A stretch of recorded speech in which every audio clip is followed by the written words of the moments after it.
Instagram is like a drug, and we're basically pushers. Not my words. These were written by a Meta employee in an internal document. I'm Quinn Mayberry, and I'm a plaintiff's attorney in Los Angeles.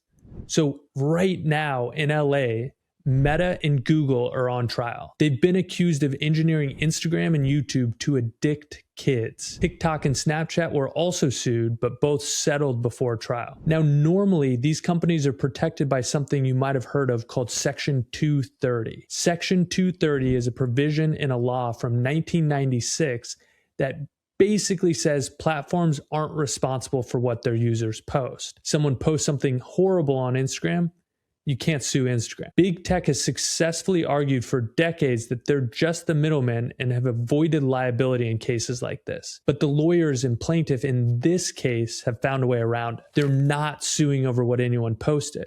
They're suing over how the product was built. Think things like infinite scroll, autoplay, beauty filters, and push notifications. These are design choices, not user content. And when a company makes design choices they know are dangerous, they can be sued under a theory called product liability. Think defective brakes on a car or big tobacco decades ago. And we see parallels to big tobacco. It's basically the same playbook, and in both situations, there were internal documents that were pretty damning. Here, Meta documents compare Instagram to a drug, and Google documents compare YouTube to a casino. The head of Instagram has nevertheless testified that a teen scrolling 16 hours a day is not clinically addicted. It's not a good look, and the stakes in this case are massive. Over 1,500 families are waiting behind this one trial.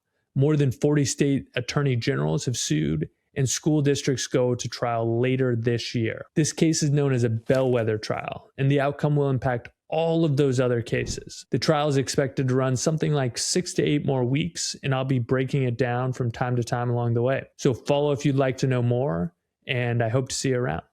All right, thanks.